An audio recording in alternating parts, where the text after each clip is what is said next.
Hello and welcome to this week's episode of #Leadership What's on Your Mind. Remember, if you haven't already, make sure you subscribe to the YouTube channel and follow on your podcast provider. And remember, we're here to help you level up your leadership journey by bringing amazing people with amazing stories and experts in their field. So today we are speaking to Richard. How are you, sir? Good, thank you, Stuart. How are you? Yeah, good, thank you. So I've been looking forward to this one. We've put this off a couple of times, so we've got busy diaries. And I was just reflecting before we came on that we didn't really know each other 6 months ago. And we now have got quite a lot of communication, haven't we? There's a funny story there. We actually arranged to do some work together. And then literally a couple of days later, Richard messaged me about the IOD link. And I'll let you explain your link to the IOD. But I'm really looking forward to this because you've got a great story and you've had a great journey, let's say, so far. So, Richard, before as I hit the 20-minute timer, could you just introduce yourself and let people know who you are and what you do? Sure, yeah. So, my name's Richard Huxley. I'm lucky enough to have two sons who are still at school age and a wife who's stuck with me for 27 years now. Grew up in North Liverpool, a place called Crosby, but then have spent a lot of my career living based out of West London for 12 years, then moved out to Hong Kong, which I'm sure we'll talk about, and Asia for 11 years, and then returned back to the Northwest. Hence, Stuart, you and I now know each other based on the Wirral for the last 7 or 8 years. And I've worked for a variety of been lucky enough to work for a real variety of companies and different styles of businesses through those years, which again, I'm sure we will touch on. And I'm currently the managing director for the 3rd largest fuel distributor in the UK called NWF Fuels. We're based near kind of between Nantwich and Crewe.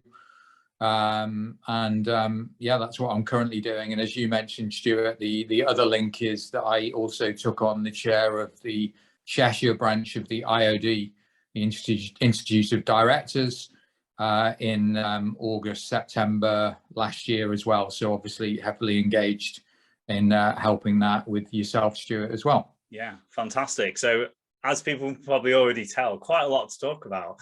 So we'll get straight into it. So as we ask everybody, obviously we're #Leadership What's on Your Mind? And what comes to your mind when you hear the word or see the word leadership?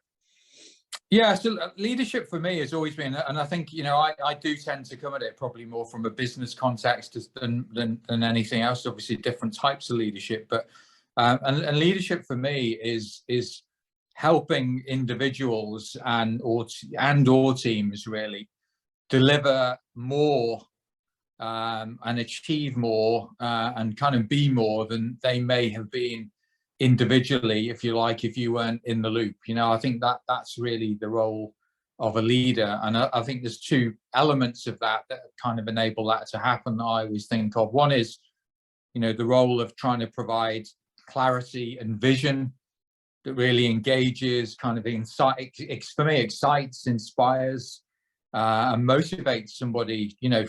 For me, to motivate someone to want to get up in the morning and to go and do whatever they're going to do. I think that's a critical part of leadership.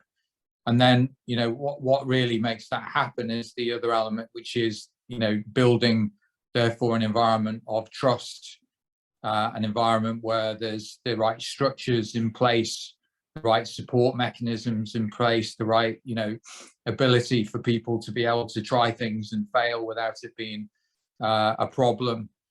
So creating an environment that allows people to succeed and, as I say, do more and be more and have more ambitions and develop more themselves, that is kind of what really springs to my mind when I think what the role of a leader is. Yeah, amazing. I love that. I was only talking to an ex-colleague yesterday about hard skills and soft skills, and it links to what you said then, that quite a lot of the time people do, the evolution of leadership comes in that kind of the soft skills, the vulnerability, the create the environment. But you alluded to that there is a hard skill of getting results, and I love the fact that it's the business. I've spoken to a couple of people about we need results, and again that's focused on some of the work that we're working together with as well. So keeping with you and your journey, And we always ask people to reflect where their leadership journey started. So whether it's on reflection and it's a long time ago, and it'd be interesting to see how long ago that is, or there was a light bulb moment at the time where you thought, right, this is where my leadership journey starts. Which one, where do we go back to? We go back to, I think, if like a lot of people started my career, doing various bits and pieces, working as more of an individual within an organization, and then finally moved to a company called Arrow Electronics in 1998, where I was kind of given the remit as being a so-called leader. And so you could easily say that's when, you became a leader. But for me, actually, Stuart, when I really understood what leadership meant and what the role was, it was when I moved out to Asia and Hong Kong, which was in 2002. And was dropped, basically went out there with the remit of having to set up a new division of Arrow's existing business in Asia. And I was sent out, I was the so-called expert, the guy that was going to be able to do that. And I was the stranger in a strange land. I suddenly was immersed in an environment where, I was joked, but it was in reality, it was reality, which was, I only ever knew what was really going to happen 50% of the time. And I had the remit of then establishing this business, and it was suddenly quite a lonely place to be, a lot of pressure. And you had to have the courage of your own convictions. And that for me was when I suddenly had to become a proper leader.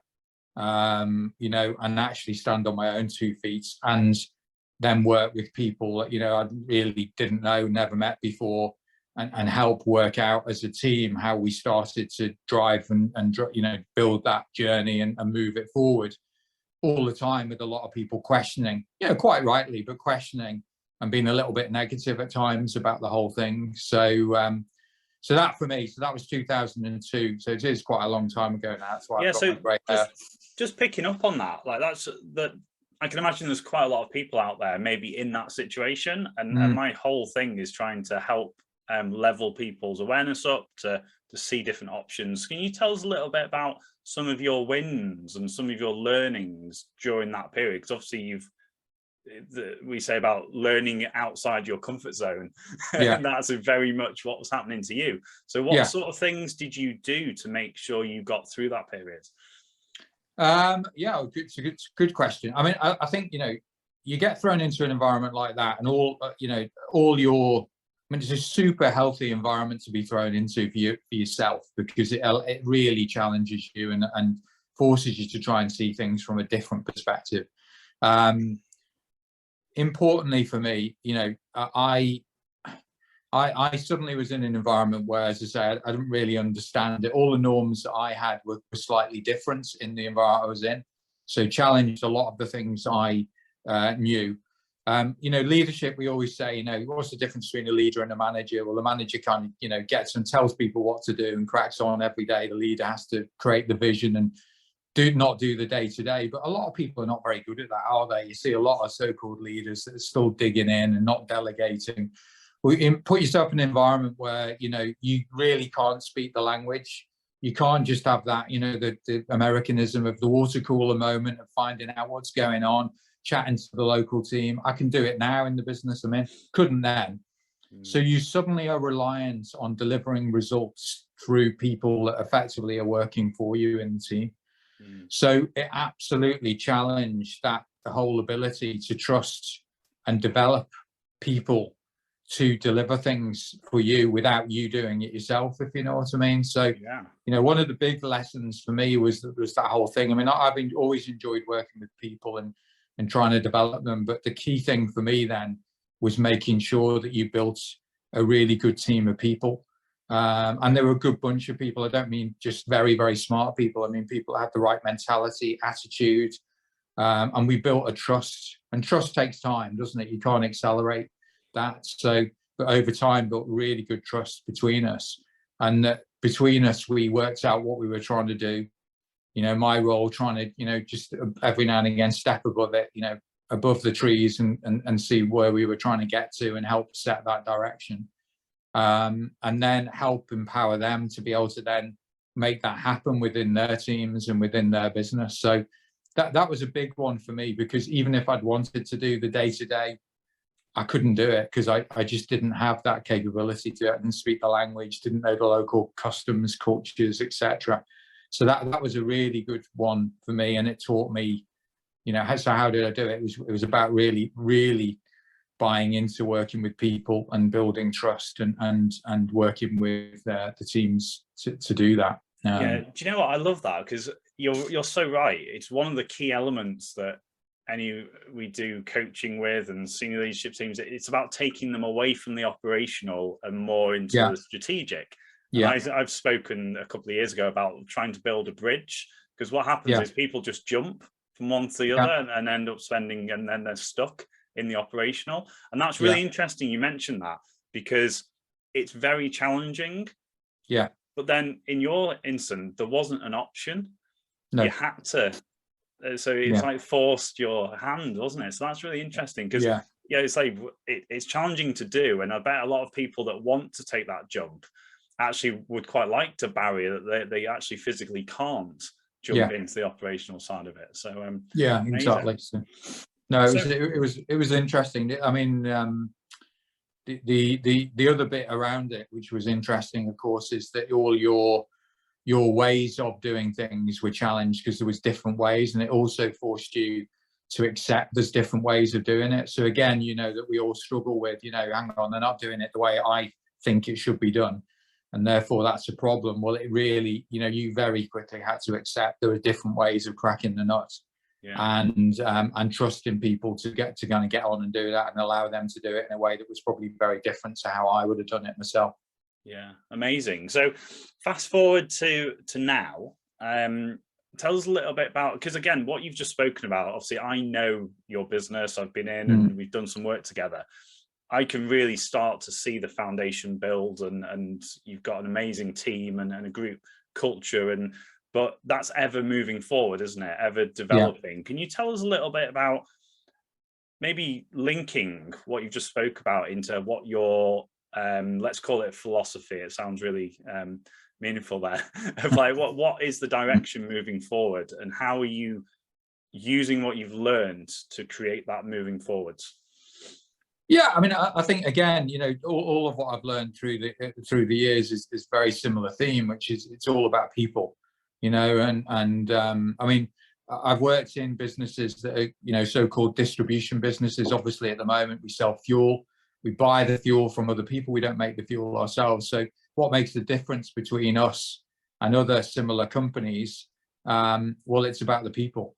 And so that's what I love about the businesses I've been involved in. So therefore, Stuart, it comes back to, and the stuff you and I have been working on and talking about, it's about then, the success of the business and our ability to get to where we're trying to get to is dependent on helping the team of people that we have develop and build their own abilities and skills to be able to do that. So a lot of the time and effort becomes very focused on how do we do that.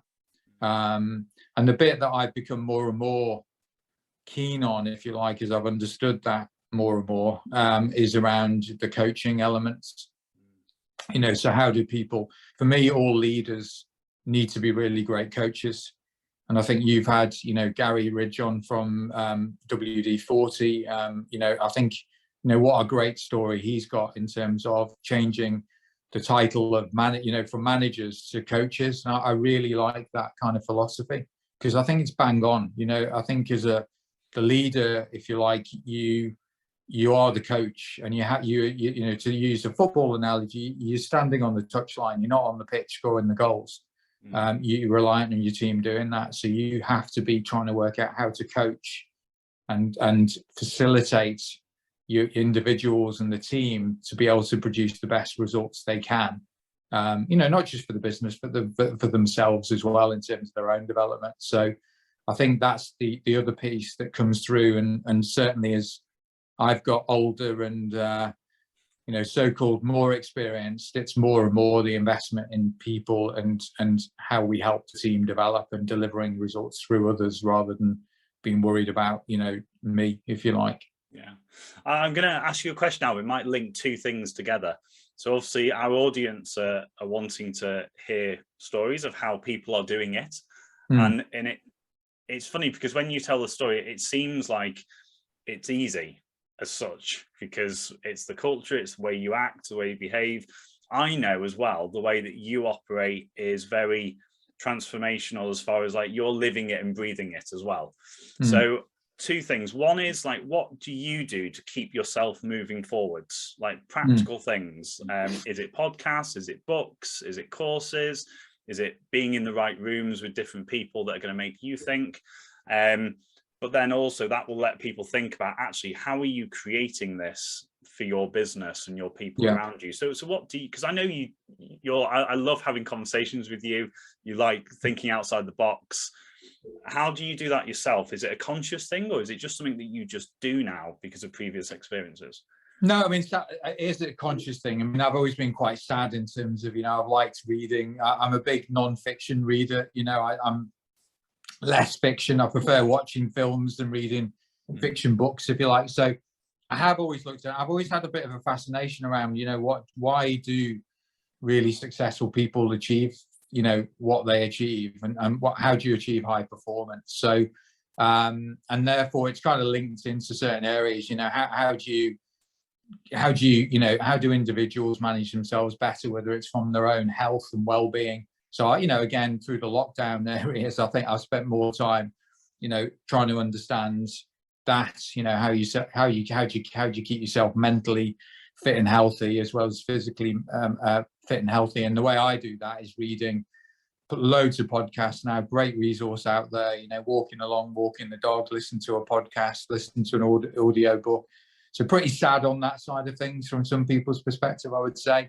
And then on a business side, as I've kind of migrated, and again, links to people, a real fascination more on the psychology side, which is, why do people do what they do? What drives that behavior? And that's both, internally within your own teams, but it could be also customers as well. Why do you do it?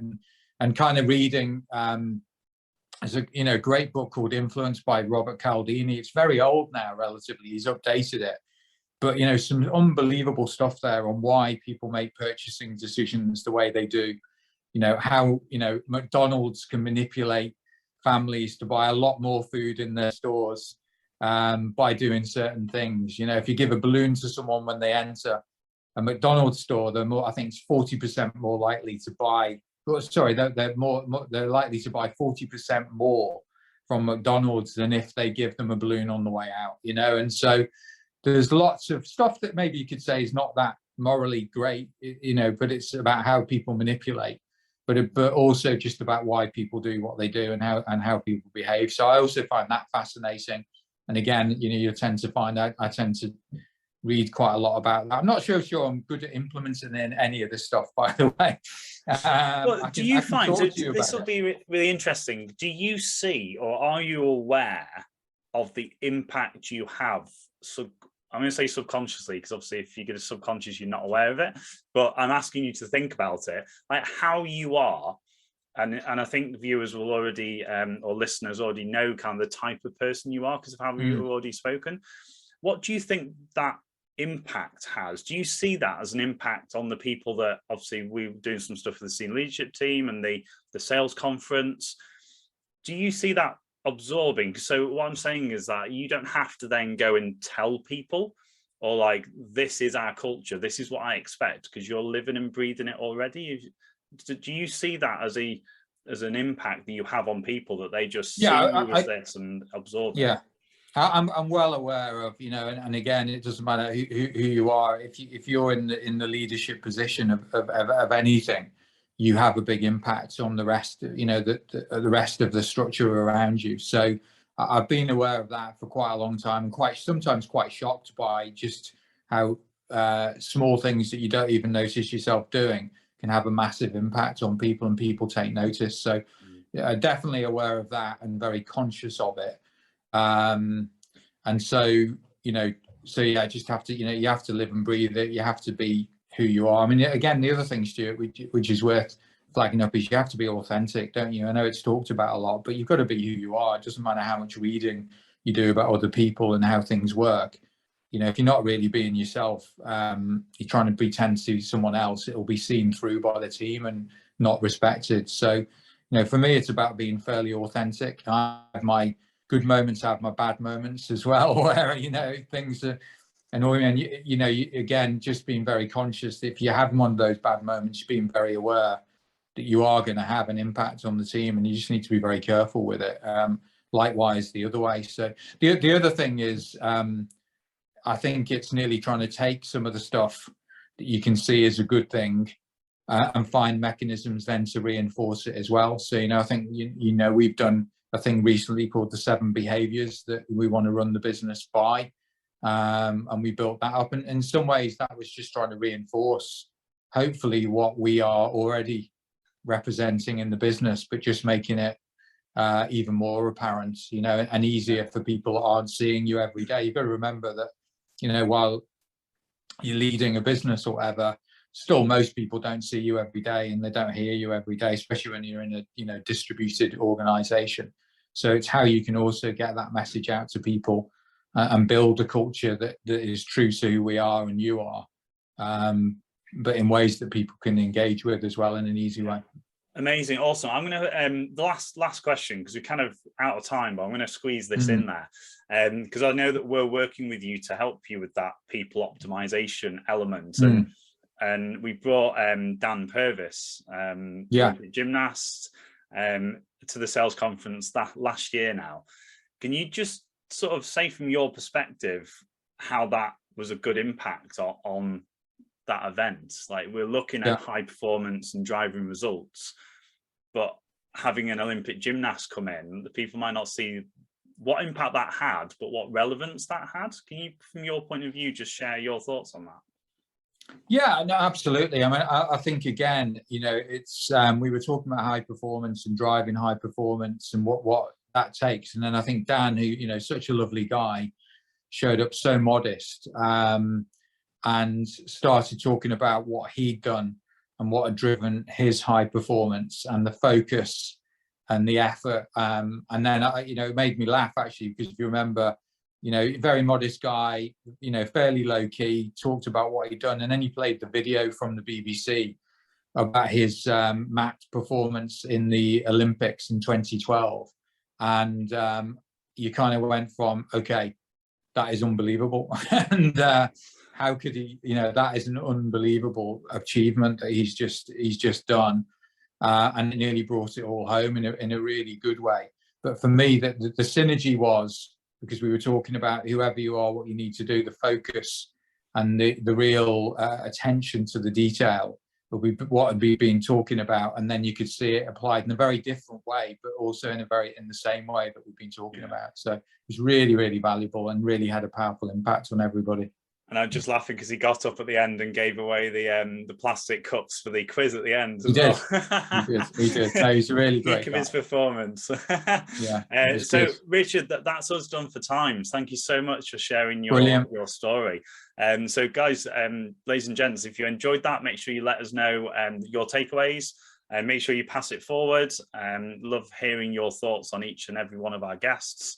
If you haven't already, subscribe to the YouTube channel and follow us on your podcast provider. And every Wednesday at 6 a.m, we have an amazing guest to come and share their story or their expertise. So thank you again, Richard. Thanks, Stuart. Really pleasure to be here. Thank you. And we'll see you all next week. Take care. Bye.